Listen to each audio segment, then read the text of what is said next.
प्यारे सज्जनों, जब हम भजन सिमरन करते हैं या पूजा पाठ करते हैं तो उस समय हमारे मन में कई तरह के गलत ख्याल भी आते हैं। तो इनसे कैसे बचा जाए? पहली बात तो ये है कि ये सिर्फ हमारे ही साथ नहीं होता, बल्कि ये लगभग हर इंसान के साथ होता है।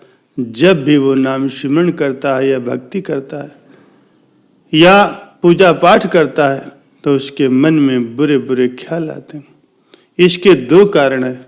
पहला कारण है रूहानी और दूसरा है वैज्ञानिक। रूहानी कारण है जिसके बारे में हमारे संत महापुरुषों ने, ऋषि मुनियों ने कई सारे धर्म ग्रंथों में इसका जिक्र किया है कि मन में अच्छे और बुरे दो भाग होते हैं। किसी का मन बुरे पक्ष में ज्यादा भारी होता है तो किसी का मन अच्छे पक्ष में भारी होता है। जो भारी मन होता है उसमें ज्यादा बुरे विचार आते हैं, जो अच्छा है उसमें ज्यादा अच्छे विचार आते हैं।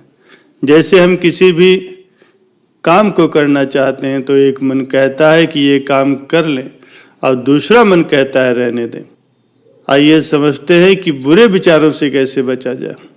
जिस तरह हम धरती में कोई नल की बोरिंग करवाते हैं तो शुरू में उसमें से कितना गंदा पानी निकलता है, लेकिन जैसे जैसे वो चलता जाता है वो पानी साफ देना शुरू कर देता है। प्यारे सज्जनों, इसी तरह ही जब हम भजन सिमरन करते हैं या पूजा पाठ करते हैं, भक्ति करते हैं तो शुरू में हमारे मन में बहुत ज़्यादा बुरे ख्याल आते हैं और धीरे धीरे वो खत्म भी हो जाते हैं। इसीलिए जब कभी भी भजन सिमरन में, पूजा पाठ में बैठो तो कभी ये नहीं सोचना चाहिए कि मन में गलत ख्याल आ रहे हैं तो पूजा पाठ या भजन सिमरन बीच में ही छोड़ दें। ऐसा नहीं होना चाहिए, बल्कि और ज़्यादा दृढ़ता से बैठना चाहिए, क्योंकि हमारे आसपास की जो नेगेटिव एनर्जी है वो सदा यही चाहती है कि हम अपने मकसद में कभी भी कामयाब ना हो। अगर हम भक्ति करने से उठ जाएंगे तो वो नेगेटिव एनर्जी अपने मकसद में कामयाब हो जाएगी। इसी तरह से इस परिस्थिति से बचने का, बुरे ख्यालों से बचने का एक ही तरीका है, वो ये है कि अपने आप को भजन सिमरन, पूजा पाठ में दृढ़ता से लगाएं। जब भी बुरे ख्याल आपके मन में आए तो कभी भी घबराना नहीं चाहिए, बल्कि उस समय में भक्ति और ज़्यादा दृढ़ता से करनी चाहिए। और इसका जो वैज्ञानिक पक्ष है वो ये है कि जो ज़्यादा सोचते हैं उनके साथ ऐसा ज़्यादा होता है। जिन्हें कोई दुख है उनके साथ ऐसा ज़्यादा होता है। इसलिए ऐसी किसी भी बात को ज़्यादा नहीं सोचना चाहिए।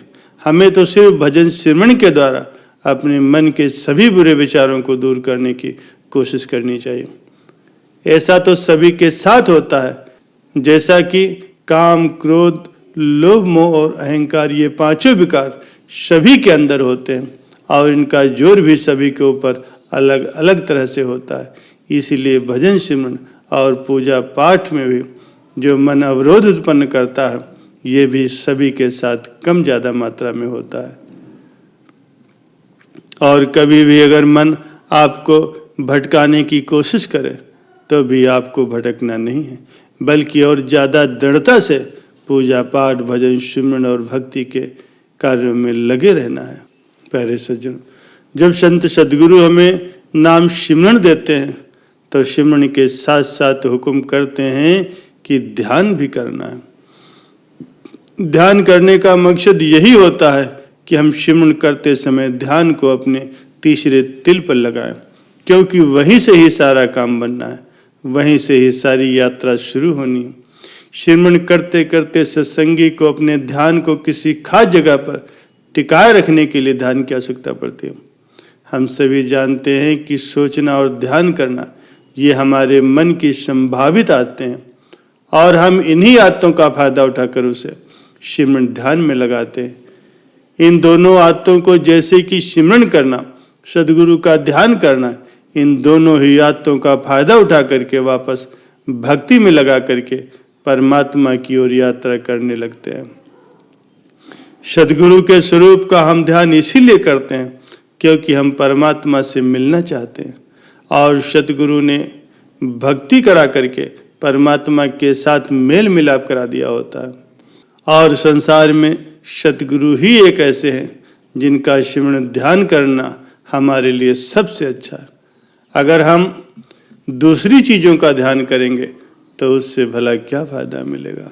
पेड़ पौधे या किसी पत्थर या देवी देवता का मान लिया ध्यान कर रहे हैं तो उसका ध्यान करने से आपको क्या हासिल होगा। अगर आप सद्गुरु का ध्यान करेंगे तो सद्गुरु हमें सचखंड वापस ले जाएंगे। इसीलिए सद्गुरु के स्वरूप का ध्यान करना भक्ति में बड़ा ही महत्वपूर्ण माना जाता है। प्यारे सज्जनों, जब तक गुरुमुख को नामदान नहीं मिला होता है उसके मन में नामदान लेने की बहुत ज़्यादा इच्छा होती है। वो खूब सेवा करता है और कभी भी सत्संग नहीं छोड़ता ताकि उसे नामदान की प्राप्ति हो जाए। उसका पूरा ख्याल नामदान लेने पर टिका होता है कि कब उसे नामदान मिले, कब वो भजन अभ्यास कर सके। लेकिन जब उसे नामदान मिल जाता है तब क्या होता है, उसके लिए वो वक्त ही नहीं निकाल पाता जो कि सद्गुरु से नामदान लेने वक्त उसने वादा किया होता है कि अपने वक्त का 10वां हिस्सा अपने भजन सिमरन के अभ्यास में लगाएगा। प्यारे सज्जनों, सोचने वाली बात यह है कि जब उसे नामदान नहीं मिलता तब तक उसके अंदर कितनी तड़प होती है, कितना प्रेम होता है। वो सोचता है कि हमें भी नामदान मिल जाए, हम भी भजन सिमरन का अभ्यास करें। और जब तक नामदान नहीं मिला होता वो दूसरों को देखता है कि वो भक्ति कर रहे हैं, भजन सिमरन कर रहे हैं, तो उसके मन में भी बहुत इच्छा उठती है कि उसे जल्द से जल्द नामदान मिल जाए और वो भजन सिमरन करे। लेकिन होता ये है कि नामदान मिलते ही वो वक्त ही नहीं निकाल पाता भजन सिमरन के लिए। प्यारे सज्जनों, हमें चाहिए कि अपनी तरफ से हम पूरी कोशिश करें अपने भजन अभ्यास को वक्त देने की। नामदान लेकर के रख नहीं देना है, और जिस तरह टिकट लेकर के घर में रखने से कोई फायदा नहीं होता उसी तरह नाम लेकर के उसे करने से ही फायदा होता है। उसी तरह नाम लेकर के उसे रखने से कोई फायदा नहीं। जब तक आप भजन सिमरन के लिए समय नहीं निकालेंगे, ज़्यादा से ज़्यादा प्रभु के नाम का सिमरन नहीं करेंगे, भक्ति नहीं करेंगे, ध्यान नहीं करेंगे, तब तक आपका कोई भी लाभ होने वाला नहीं। इसलिए संत महापुरुष यही फरमाते हैं कि भजन सिमरन ज़्यादा से ज़्यादा करो, ज़्यादा से ज़्यादा सच्चे नाम की कमाई करो, अपनी सूरत को सद्गुरु के स्वरूप में टिकाओ, जिससे आपका ये जन्म भी सुखपूर्वक व्यतीत हो और आपका परलोक भी सिमर जाए।